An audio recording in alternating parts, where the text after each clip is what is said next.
Lord's messenger was not easy.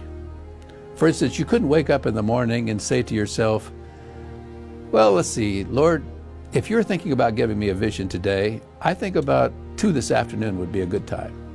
This morning I've got so much to do, you know, James, I've got to get him off to work, I've got to get the boys to school, and then I need to write some letters, and then of course I need to go visit some people. And if you're thinking today about giving me a vision, why don't you do it about 2 this afternoon? Didn't work that way. God chose when a vision would be given. Let me just give you one example of a time when I think if Ellen White had had her way, she would not have had the vision when she did. In March of 1858, James and Ellen White were traveling among the scattered little groups of Sabbath-keeping Adventists. And I say Sabbath-keeping Adventists because we didn't take the name Seventh-day Adventists till 1860. So we didn't even have a name yet.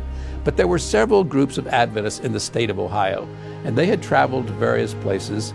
And on the weekend of March 13, 14, 1858, they had come to a little place called Lovett's Grove, Ohio. There was a schoolhouse. We had no church building there, so they were holding the meetings that weekend in the church house, or in the schoolhouse, excuse me.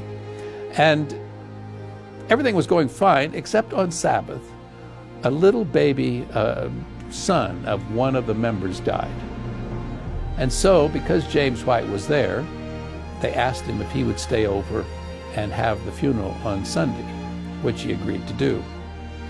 So he had the service, and when he was through, Ellen White stood up and she began to offer a few words of condolence to that grieving family about their little baby boy that had died, that James had just had the service for, when all of a sudden she went into vision. Now, usually when Ellen White went into vision, she would call out, "Glory to God," sometimes repeating it 2 or 3 times. The record we have is that it sounded every time when she would say, "Glory to God, glory to God." She's physically right there, but it sounded like her voice was getting further and further away. Did that happen this time? We don't know, because there's no record specifically, but that would have been typical. She was in vision for 2 hours. Now, funerals in America are usually very somber occasions. It's not something you would normally want to interrupt. And I'm sure if she'd had her choice, she would not have chosen that venue for this particular vision. But what did God show her? Well, among other things, he showed her what we today call the Great Controversy. It was the Great Controversy vision. And if you stop to think about it from God's perspective, what better place to talk about what Satan has done, the results of sin, the impact of this rebellion that began in heaven, than at a funeral? I mean, right there is the best object lesson, this innocent little baby having just died the day before. Well, she was in vision for 2 hours, and when she came out, she shared a little bit about what she'd been shown, and others took the casket then to the graveyard to bury the little baby. And she and James then waited, I guess it was the next day, they went on towards Jackson, Michigan. They were headed back from Ohio, the state of Ohio, to Michigan, to eventually to Battle Creek, where they lived. As they were traveling on the train up to Jackson, Michigan, Ellen was describing to her husband a bit more about what God had shown her in the vision. As Dr. Roger Kuhn says in his book, he said, "I think on that train was an unseen, non-paying passenger." And that non-paying, unseen passenger was listening intently to what Ellen was describing to James as to what God had said about what this non-paying, unseen passenger had done ever since he rebelled in heaven. And when he heard that God had told Ellen everything, he determined that cannot be published. I cannot allow that to be published. Well, the Whites got to Jackson, Michigan.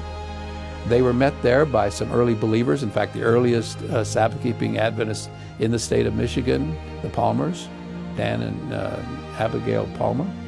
And Ellen White then went to their home. They were going to spend a day or two and then travel on to Battle Creek on the train. And while she was there, she had a stroke of paralysis. She was only 31 years of age. They didn't think that she was going to live. They prayed for Ellen White,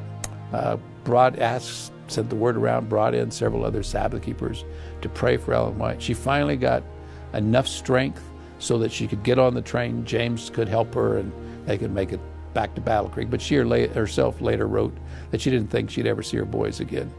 She thought she was going to die from this stroke of paralysis. When she got home, she was so weak they put her to bed. She tells us that eventually she got to where she could write 1 page, and then she was too exhausted and she could not write anymore. Eventually she could write a page a day. She had to wait she said she waited 3 days before she could write the 2nd page. Then she got to where she could write a page a day and then several pages a day, and eventually she completed the manuscript for what we technically call Spiritual Gifts Book 1, but it's really the first edition of The Great Controversy. After she had finished the manuscript, so a couple months later, after she had finished writing the manuscript for that first edition, but before it was actually printed, God gave her another vision and showed her that the stroke of paralysis that she had suffered in Jackson, Michigan, in the home of the Palmers, was Satan trying to kill her. That's why I say that unseen, non-paying passenger who was listening intently as Ellen was describing, determined he could not ever allow that book to be written. So when you and I read, because later Ellen White expanded The Great Controversy, eventually she does 5 whole volumes in what we today call the Conflict of the Ages series, Patriarchs and Prophets, Prophets and Kings, Desire of Ages, Acts of the Apostles, and The Great Controversy. But just remember that that series of books, especially the Great Controversy book, almost cost Ellen White her life. So just remember, Satan does not want us to read The Great Controversy.